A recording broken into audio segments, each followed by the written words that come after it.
So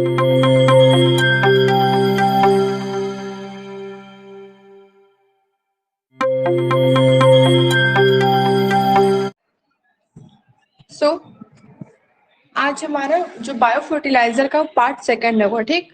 part first हमने कल पढ़ लिया था, ठीक। उसमें हमने क्या पढ़ा था कि बायो फर्टिलाइजर जो होता है वो दो पार्ट में डिवाइड है। पहला है बैक्टीरियल बायो फर्टिलाइजर और दूसरा क्या है, ब्लू ग्रीन एल्गा, ठीक। तो आज हम ब्लू ग्रीन एल्गा के बारे में पढ़ेंगे कि blue green algae bio fertiliser क्या है। कि blue green algae bio fertiliser क्या है, तो इसमें क्या होता है कि बहुत सारे जो बायो फर्टिलाइजर हैं, ठीक। Wait a minute.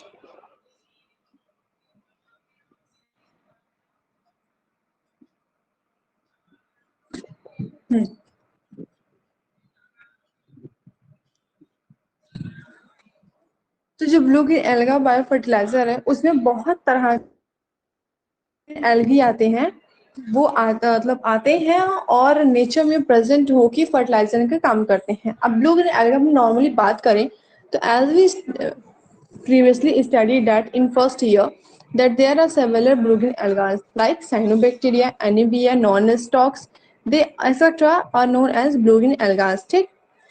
उसके बाद ये क्या काम करते हैं, ये नाइट्रोजन फिक्सेशन का काम करते हैं।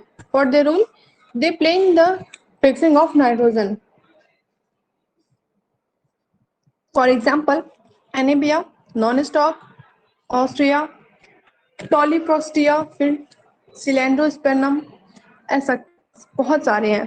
जैसे कि पहले मैं इनको आप एक काम करती हूँ, इनका मैं आपको इमेज दिखा देती हूँ। तो ये जो आप देख रहे हैं ये क्या है, ये ब्लू ग्रीन एल्गा है, ठीक। ये जिसको हम एल्गल ब्लूम भी पढ़ते हैं। तो बेसिकली ये कहाँ होता है, ये वाटर में एल्गल प्रेजेंट होता है।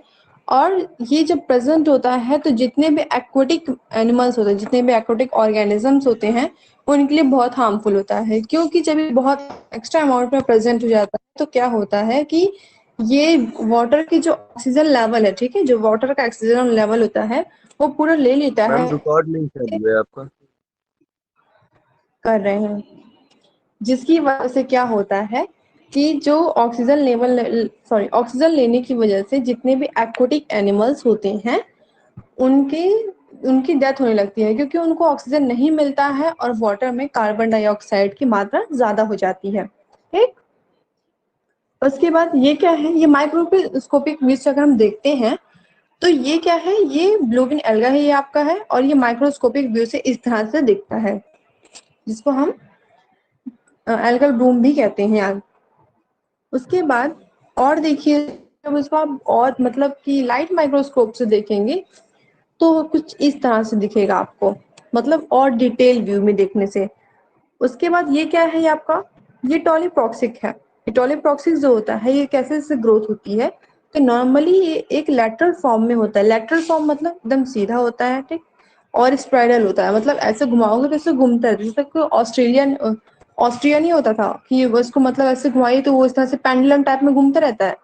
तो सेम उसी तरह ये होता है। और इसकी जो ग्रोथ होती है इसमें क्या होता है कि पहले इस फॉर्म में होता है, फिर ये बीच से डिवाइड होके एक नया फॉर्म बनाता है और ब्रांचियल फॉर्म ही स्टार्ट करता है फॉर्मेशन अपना।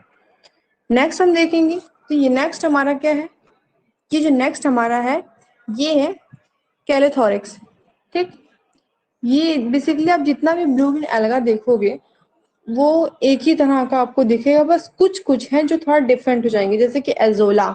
ये जो एजोला है बस ये डिफरेंट होगा, बेसिकली बाकी जितना भी आप देखेंगे ब्लू ग्रीन एल्गा वो एक ही तरह का आपको नजर आने लगेगा।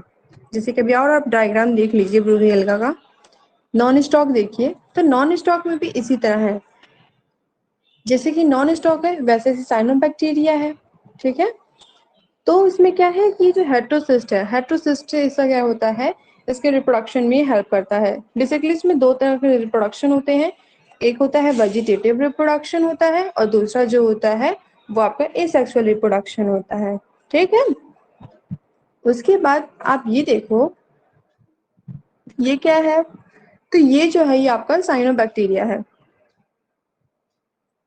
ये देखिए, ये आपको प्रीवियसली जो हमने टॉलीपॉक्सी पढ़ा उसी की तरह है, सिलेंडोस्पर्मम। ये भी ब्रांचियल फॉर्म में ये स्टार्ट होता, मतलब ब्रांचियल फॉर्म में ये है। What is this? This is एनीमिया। What is this? And this is azolla. Azolla aquatic है, ये भी क्या कहते हैं ब्लूगिन एल्गा के साथ प्रेजेंट होता है। लेकिन जो ब्लूगिन एल्गा होता है, जब आप उसको ब्लूगिन एल्गा क्या होता है, जो काई होती है वही ब्लूगिन एल्गा है, ठीक। जब आप उसको उठाते हो तो क्या होता है कि वो बहुत ही ज्यादा, आप उसको डिफरेंशिएट नहीं कर सकते, आप उसको स्प्रेड नहीं कर सकते, ऐसे अलग नहीं कर सकते। लेकिन जो एजोला होता है ये लिटरली आपके मतलब इंच का होता है, है कि आप लिटरली इसको उठा के अपने हाथ में मेजर कर सकते हो, एज वेल एज इसका आप कट कर सकते हो। उसके बाद हम टॉपिक पे आते हैं। ये इनके टाइप्स थे जो इनके बारे में अभी मतलब पढ़ते पढ़ते इनकी बातें उठेंगी, तो इनके बारे में हमको पहले देखना जरूरी था इनको, ठीक। Now in suitable condition, for example on the surface of bare moist earth, amount of nitrogen on the soil। कहने का ये मतलब है कि जब अपने अनुकूल ये परिस्थिति पाते हैं, जब इनके हिसाब से इन्वायरमेंट होता है, जैसे कि बेसिकली अगर आप देखिए तो जब सीजन आता है, जब रेनी सीजन आता है, तो जितने भी आपको एल्गाज होते हैं उनकी जो डाइवर्सिटी है वो ज्यादा ग्रो अप होती है। इसलिए होती है क्योंकि हर जगह पानी की मात्रा बहुत ज्यादा हो जाती है और पूरी जो जमीन होती है उसमें पानी पानी भरा होता है, जिससे उनको ग्रो करने में बड़ा सुटेबल इन्वायरमेंट मिल जाता है। और जब इनको इनका सुटेबल इन्वायरमेंट मिलता है तो ये क्या काम करते हैं, ये बहुत अच्छी करते हैं और साथ ही साथ सॉइल को नाइट्रोजन ज्यादा अमाउंट में ये प्रोवाइड करते हैं। ओके। उसके बाद जैसे कि अगर हम बात करें रेनी सीजन की बात करें, तो रेनी सीजन में ही पैडी क्रॉप्स का क्या होता है, पैडी क्रॉपिंग होती है। फील्ड में जितने भी मतलब चावल धान लगाए जाते हैं तो उसी समय लगाया जाता है, क्योंकि उनको भी पानी की रिक्वायरमेंट होती है। साथ ही साथ पानी की क्या उनको जरूरत होती है, उनको नाइट्रोजन की जरूरत होती है। और जितने आपके सनहैम्स होते हैं, सनहैम्स को बेसिक लैंग्वेज में जैसे कि कॉम सारे ये बोलते हैं। अब ये भी कुछ लोग नहीं समझ रहे होंगे, जैसे कि ऐसे होता है ना, सनहैम्स मतलब इतना बड़ा बड़ा इसका पेड़ होता है, जूट जो निकलता है, जो जूट होता है, जो बोड़े ओड़े होते हैं, जो प्योर जो बोड़े बनते हैं, झोले वोले बनते हैं, तो वो जो होते हैं उनसे सनहैम्स निकलता है, जो सरई होता है, जो कि रखते हैं आपके काफी। अगर आप देखिए टैप वैप लगाया जाता है, नल लगाई जाती है तो उसमें यूज होता है। और उसको हम गोल्डन फाइबर भी बोलते हैं सनहैम्स को, ठीक। हाँ सरई, तो उसको सनहैम्स बोलते हैं। और मतलब आप बॉटनिकल वर्ड टर्म यूज कीजिए तो उसको सनहैम्स बोलते हैं। और वो क्या कहते हैं जो गोल्ड, उसको गोल्डन फाइबर बोलते हैं। और वो जो गोल्डन फाइबर है वो क्या होता है कि आपका इसी मंथ में होता है, और वो कहाँ से पाया जाता है, तो प्लांट के स्टेम पार्ट से पाया जाता है, ठीक। उसको कम से कम 2 इंच तो फिर कम से कम 10 सेंटीमीटर तक पानी में भिगोया जाता है। उसको दोस्तों सुखवा के उसको निकाला जाता है स्टेम से। तो उनको भी नाइट्रोजन के अमाउंट, मतलब पानी की अमाउंट ज्यादा चाहिए होती है, और पानी में नाइट्रोजन जब ज्यादा अच्छे से रहेगा तो उनकी ग्रोथ भी बहुत अच्छी अच्छी होती है, बहुत लंबी लंबी उनकी, मतलब बहुत लंबे लंबे होते हैं वो। ये आपका पेपर नंबर 2 में आप इसके बारे में स्टडी करोगे, जब आप इकोनॉमिकल बॉटनी पढ़ोगे, पूरी इकोनॉमिक बॉटनी को पढ़ोगे, तो इकोनॉमिक बॉटनी में ये आपका पूरा आएगा, बहुत सारी चीजें आती हैं उनके बारे में आपको बहुत डिटेल में पढ़ना पड़ता है और याद भी करना पड़ता है। के बाद हम बात करते हैं कि it has shown as International Rice Research Institute Manila. जो इंटरनेशनल रिसर्च राइस इंस्टीट्यूट है ये कहाँ पे है, तो ये फिलीपींस के मनालिया स्टेट सिटी में है, ठीक। क्या होता है कि ये जो है नाइट्रोजन रिक्वायरमेंट को पैडी क्रॉप्स के लिए प्रोवाइड करता है, जैसे कि जिस जैसे जहां जहां पे वहां पे फिल्म्स में जहां जहां पे क्रॉप्स को, मतलब जहां धान की खेती होती है, ठीक है। तो वो क्या करता है, एक तरह से वो हेड ऑफ सेंटर है, वो हेड ऑफ सेंटर है वहां पे। जो ब्लूगिन एल्गा है उसका कल्टीवेशन होता है, उनको उगाया जाता है, कल्टीवेट किया जाता है। कल्टीवेट करने के कई मेथड्स हैं, पहले बेसिकली 2 मेथड्स हैं जो बहुत कॉमन मेथड्स है, जो हमारे इंडिया में भी बहुत अच्छे से यूज किया जाता है। पहला मेथड जो है वो आपका पिट मेथड है, ठीक। तो जो पिट मेथड है ये सब और जो मेथड्स हैं इन सबको यूज किया जाता है, और ये जो है फिलीपींस उस एरिया में ब्लू ग्रीन अलगा के प्रोडक्शन को इंक्रीज करता है, साथ ही साथ जहां जहां पैडी क्रॉप्स होते हैं रिक्वायरमेंट्स को वो देता है, ब्लू ग्रीन अलगा की वहां की डिमांड को वो पूरी करता है। उसके बाद और हम देखते हैं तो हम देखेंगे कि जो ब्लू ग्रीन अलगा है आर फोटोसिंथेटिक माइक्रो ऑर्गेनिजम्स। क्यों फोटोसिंथेसिस ऑर्गेनिज्म? क्योंकि ये कहते हैं ये खुद से खुद का खाना बना सकते हैं, और साथ ही साथ ये आपके खाना बनाने के साथ साथ ये कहते हैं सिम्बायोटिक रिलेशनशिप भी शो करते हैं। What is symbiotic relationship? Now question is that जो ये सिम्बायोटिक रिलेशनशिप होता है ना, अभी ये खुद ही आपका एक टॉपिक भी है। तो ये सिम्बायोटिक रिलेशनशिप होता है, इसमें क्या होता है ना होस्ट का हार्म होता है ना प्रे को हार्म होता है। मतलब दोनों एक दूसरे पे बहुत डिपेंडेंट होते हैं, और साथ ही साथ दोनों एक दूसरे के मतलब ना नुकसान करते हैं बल्कि एक दूसरे को फायदा करते हैं। सिम्बायोटिक रिलेशनशिप शो किसके साथ होता है? तो एल्गा का सिम्बायोटिक रिलेशनशिप जो शो होता है वो लाइकेन के साथ शो होता है।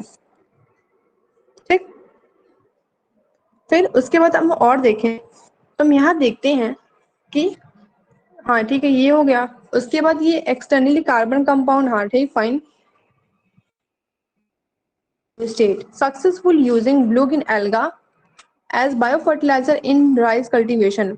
बहुत इन तमिलनाडु, हम तमिलनाडु स्टेट में हम देखें, जो तमिलनाडु हमारा राज्य है साउथ, वहां पे हम क्या देखते हैं कि वहां पे जब पैडी क्रॉप्स होते हैं ठीक, क्योंकि वहां का इन्वायरमेंट कुछ ज्यादा ही अजीब होता है, तो वहां पे जब पैडी क्रॉप कल्टीवेशन होता है तो उस समय क्या होता है कि वो कुछ कुछ चीजों को बहुत ज्यादा यूज करते हैं, जैसे कि एनीबिया को यूज करेंगे, नॉन स्टॉक को यूज करेंगे। तो इन सबको वो लेके आते हैं, उन कल्टीवेशन को उनका वो खुद का वो कल्टीवेट करते हैं, और साथ ही साथ राइस कल्टीवेशन मतलब जब धान की खेती करते हैं तो उनको ज्यादा अमाउंट में उसको डालते हैं, जिसको हम नॉन स्टॉक, एनीबिया, कैस्ट्रॉल सब देख चुके हैं। ठीक, उसके बाद these blue-green algae are incubated in the soil to which phosphate is already added because it promote algal growth। कहने का ये मतलब है कि ये जो ब्लू ग्रीन एल्गा है ये इंक्यूलेटेड होता है सॉइल में। अब हमने कल ही इस कीटअप वर्ड को पढ़ा था कि इस कीवर्ड को हमने क्या पढ़ा था, इंक्यूलेटेड वो होता है जैसे कि हमारे अंदर हमारा इम्यून पावर है ठीक, तो वो हमें क्या करता है, एनर्जी बूस्टर काम करता है, साथ ही साथ इम्यून जो होता है हमारी बॉडी को प्रोटेक्ट करता है। तो इसी तरह ये जो ब्लू ग्रीन एल्गा है ये है तो ये सॉइल मैनिपुलेटर होता है ठीक। तो ये सॉइल के फर्टिलिटी रेट को बढ़ाता है, साथ ही साथ जो मिट्टी होती है, मृदा होती है, उसको वो मजबूत करता है। उसके साथ फिर हम और चीज देखते हैं, तो जब हम सॉइल में ये ब्लू ग्रीन एल्गा मिलाते हैं तो साथ में हम उसमें फॉस्फेट भी डालते हैं। क्यों हम फॉस्फेट ऑलरेडी ऐड करते हैं? इसलिए हम करते हैं क्योंकि जो फॉस्फेट है ये ब्लू ग्रीन एल्गा की ग्रोथ को इंक्रीज करता है ठीक। तो सॉइल की फर्टिलिटी को कौन इंक्यूलेट करता है, मतलब सॉइल की फर्टिलिटी को कौन बढ़ाता है? तो ब्लू ग्रीन एल्गा। और ब्लू ग्रीन एल्गा की ग्रोथ को सॉइल के अंदर कौन बढ़ाने का काम करता है? तो वो हमारा है फॉस्फेट। उसके बाद नाउ वी मूव फॉरवर्ड, हम देखेंगे कि आफ्टर 1 मंथ, एक महीने बाद जो पैडी का जैसे कि धान की खेती होती है, तो सबसे ज्यादा जितने भी फार्मर्स होते हैं जो खेती करते हैं उनकी सबसे ज्यादा मेहनत धान की खेती में लगती है। मेहनत तो हर किसी में वो बहुत ज्यादा करते हैं, लेकिन सबसे ज्यादा मेहनत उनको धान की खेती में करना पड़ता है, क्योंकि काफी घंटों घंटों तक उनका पैर पानी में रहता है। और उसके बाद फिर उसको मतलब छोटा सा बीज पहले डालो, उसके बाद जब वो हल्का थोड़ा सा मतलब बड़ा हो जाए 1-1.5 महीने बाद फिर उसको निकालो, फिर से उसको डालो, तो बहुत ज्यादा मतलब जो किसान होते हैं बहुत इसमें मेहनत करते हैं। साथ ही साथ 1 महीने बाद क्या होता है, जो पैडी होती है, जो प्लांट है, मतलब इसका छोटा छोटा से इतना बड़ा बड़ा ग्रीन ग्रीन ऐसे उग जाता है जब ठीक, तो इसमें क्या होता है, वो क्या करते हैं, उनको एक थिन सीड दी जाती है। ये वो बात चल रही है कि जब वो क्या कहते हैं खेती किसके अंडर में कर रहे हैं, एज अ गवर्नमेंट। जैसे कि काफी किसान होते हैं ना कि उनकी बहुत ज्यादा मतलब जमीन बहुत ज्यादा होती है, तो जब उनका मतलब प्रोडक्टिविटी ज्यादा होता है तो वो ग्रेन्स को क्या करते हैं, गवर्नमेंट को देते हैं ठीक। तो उनमें क्या होता है कि काफी लोग मतलब बहुत सारी स्कीम भी निकली है जिनको जो फार्मर से यूज करते हैं। तो उसमें क्या होता है कि वो एक थिन शीट लेते हैं पानी का, मतलब थिन शीट पानी का मतलब जैसे कि धान हुआ है, अभी इतना पार्ट जो पानी से मतलब भरा हुआ है ठीक, वो थोड़ा थोड़ा बाहर निकला हुआ है ग्रीन ग्रीन, तो वो पार्ट भरा हुआ है। 3-4 दिन तक उसमें भिगोए रहेंगे। उसके बाद वो कुछ टेक्नोलॉजीज को यूज करते हैं, जैसे जैसे कि high variety H Y seed को वो यूज करेंगे, उसको बहुत एचआईवी सीड्स को डालेंगे जिसकी वजह से जो धान है वो बहुत अच्छा हो। साथ ही साथ जो जितने भी पेस्टिसाइड्स होते हैं, तो थोड़े बहुत पेस्टिसाइड्स भी डालेंगे जितने कि उनके जो मतलब हार्मफुल वो होते हैं, कीड़े मकोड़े होते हैं, उनमें लगे ना।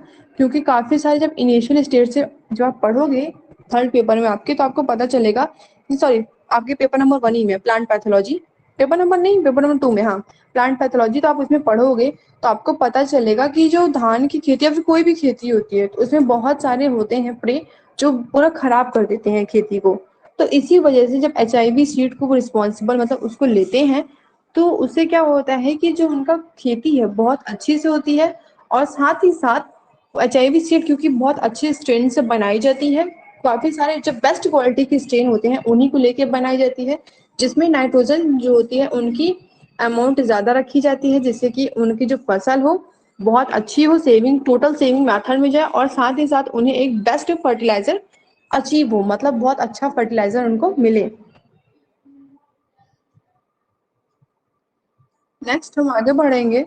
तो और इसमें क्या चीज़ होता है, इसमें और भी बहुत सारी ऐसी चीज़ें होती हैं, जैसे कि जो आपका ये बैक्टीरियाज होते हैं, साथ ये क्या कहते हैं, कुछ बैक्टीरिया अच्छे हैं लेकिन कुछ बैक्टीरिया ही बहुत हार्मफुल भी अभी रोल प्ले करेंगे। डिसाइड सम लुगिन एल्गा, कुछ एल्गा जैसे कि एनीबिया एजोला, इनको हम क्या कहते हैं, इनको अंडरगो सिम्बायोटिक, हम ये अंडर जाके मतलब इंटरनली जब भी सिम्बायोटिक करते हैं, सिम्बायोटिक रिलेशनशिप क्या कर रहे हैं, ये नाइट्रोजन के अमाउंट को बहुत, नाइट्रोजन फिक्शन में आपको 2 पार्ट में डिवाइड हो जाता है, एक सिम्बायोटिक एक नॉन सिम्बायोटिक। जब ये सिम्बायोटिक होता है तो इसमें क्या होता है कि नाइट्रोजन की फिक्सिंग का काम बहुत अच्छे लेवल पे करते हैं, और साथ ही साथ जो छोटे मोटे जो वहाँ पे घास वास होते हैं या फिर टेडोफाइट्स होते हैं, वो भी क्या कहते हैं किसके जिम्मेदार होते हैं, वो भी नाइट्रोजन के अमाउंट को देने के जिम्मेदार होते हैं। वो भी क्या अच्छा रोल प्ले करते हैं, तो वो भी नाइट्रोजन के को देने का रोल प्ले करते हैं। जैसे कि छोटा छोटा जब आप देखो तो जो पेड़ होता है उसमें छोटे छोटे जब घास साइड साइड में से उगे होते हैं, तो वो क्या काम करते हैं, वो जो घास होते हैं वो भी नाइट्रोजन को देने का काम करते हैं। और टेडोफाइट में अगर हम बात करें, कुछ टेडोफाइट जो हमारे सामने होते हैं, जैसे कि फर्न, फर्न हर कोई जानता होगा। ये फर्न कुछ आपके इस तरह से पत्ते होते हैं, जैसे इतना बड़ा बड़ा होता है,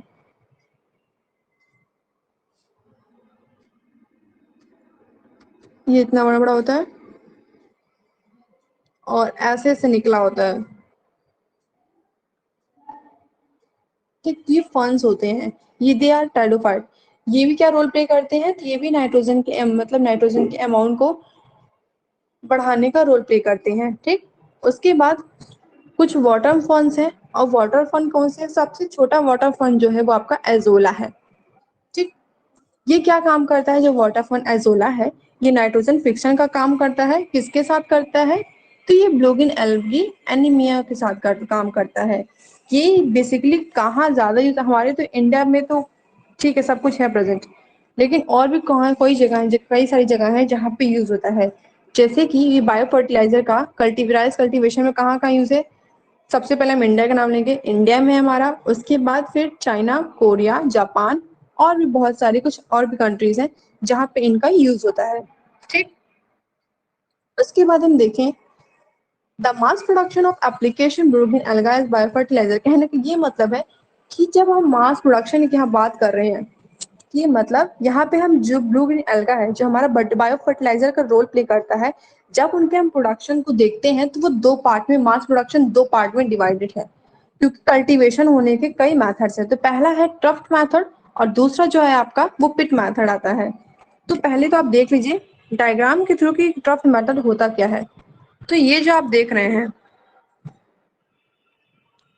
ये जो मेथड है इसको हम ट्रफ्ट मेथड होते हैं। इसमें क्या होता है कि ये जो नाइट्रोजन सोल्यूशन कंटेनिंग अमाउंट है, यहाँ पे एक कंटेनर लगा देते हैं। इस कंटेनर में जो नाइट्रोजन की अमाउंट है वो काफी ज्यादा मात्रा में होती है, और ये हमारे क्या है, ये हमारे क्रॉप्स हैं जिनको हम क्या कर रहे हैं, जिनको हम कल्टीवेट कर रहे हैं। यहाँ पे क्या होता है, ये पूरा सॉइल से कितने लिंकेज है, ठीक है, ये सॉइल लेवल है, पूरा मिट्टी यहाँ भरी हुई है। अब ये जो कंटेनर है ये क्या करेगा, कंटेनर ये पानी में मिला हुआ है, एक चीज याद रखना, नाइट्रोजन को हमने पानी में मिला रखा है। अब ये कंटेनर क्या करेगा, ये जो पानी हम अपने पेड़ों को देंगे, ठीक है, जो अपने क्रॉप से मतलब पेड़ पौधे अपनी फील्ड में उगा रहे हैं, तो वहां हमने नाइट्रोजन पहले दे दिया। अब हमें अलग से नाइट्रोजन छिड़काव करने की जरूरत नहीं है, क्योंकि हमने यहाँ मिला दिया है। हमारे पेड़ों को अब वो मिल जाएगा, अब वो अच्छे से होंगे। तो यहाँ पे इसका पाइप के थ्रू यहाँ जाता है, और वाटर के थ्रू यहाँ प्लांट्स में क्या हो रहा है, वो ट्रांसफर हो जा रहा है। ठीक, ट्रांसफर होने के बाद क्या हो रहा है कि ये जो है ये कम से कम 1% का स्लोप होता है, ज्यादा एकदम भरा हुआ पानी नहीं रहता है, एक नॉर्मल लेवल पे पानी होता है, बाकी सॉइल लेवल में भरा होता है। इस तरह से क्या होता है, इस मेथड को हम ट्रम्प मेथड कहते हैं।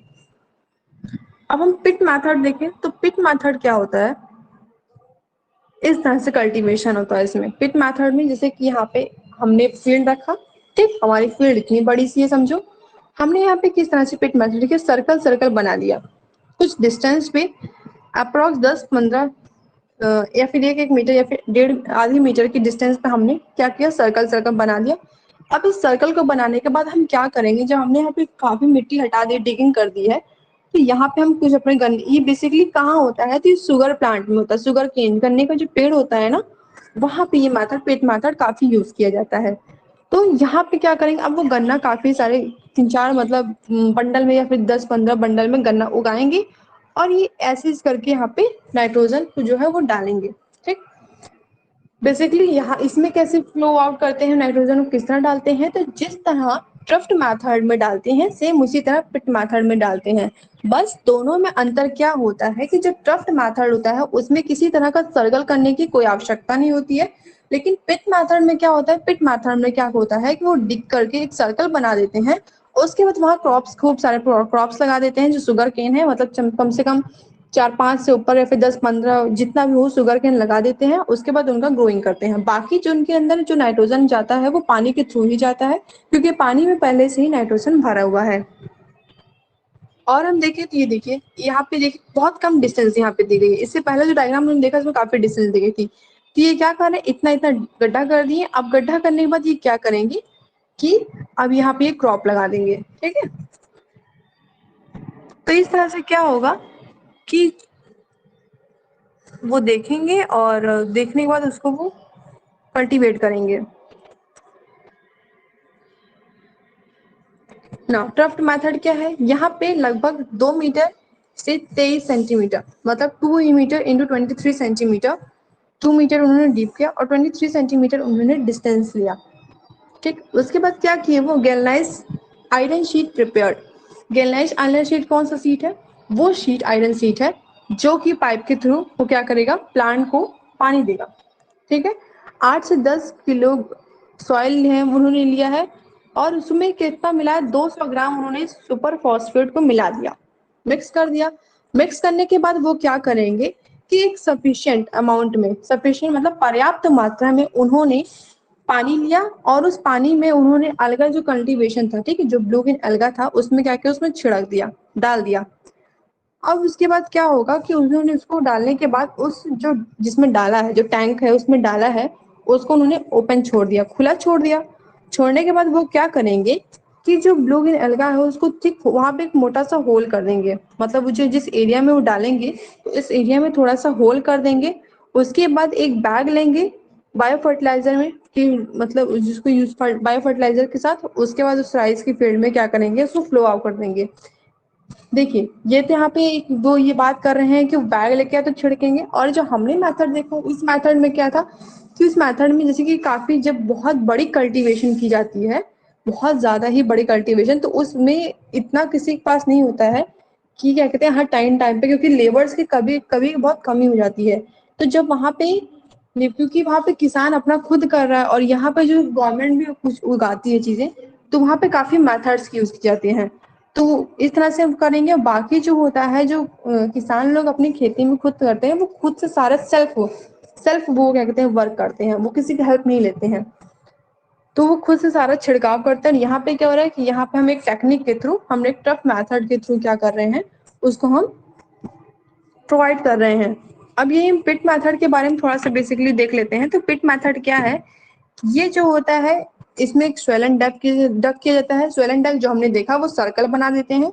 सर्कल बनाने के बाद क्या करते हैं, लेयर विथ पॉलीथीन, मतलब उस लेयर को, यहाँ पे जो ये लेयर है यहाँ पे एक पॉलीथीन साइड में लगा देते हैं। ठीक है, उसके बाद वो क्या करेगा, वो पानी को होल्ड करेगा, उसके बाद सेम वही मेथड वो फ्लो कराएंगे जो ट्रफ मेथड में कराएं, या तो पाइप के थ्रू उसको क्या करेंगे, पानी पहुंचाने का काम करेंगे, अदरवाइज वो क्या करेंगे, खुद से जाके उसमें बेसिकली एक एक जगह वो छिड़काव करेंगे। अब नाउ क्वेश्चन इज दैट ये पिट मेथड अपनाया क्यों जाता है?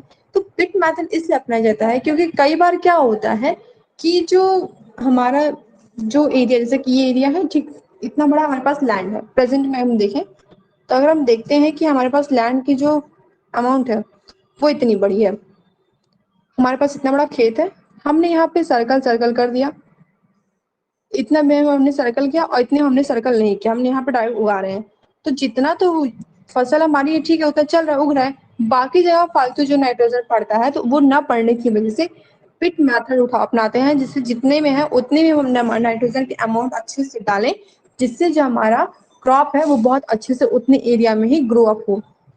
तो इस तरह से हमारा जो पूरा बायो फर्टिलाइजर का दो पार्ट था वो कंप्लीट हो गया और पूरा बायो फर्टिलाइजर हमारा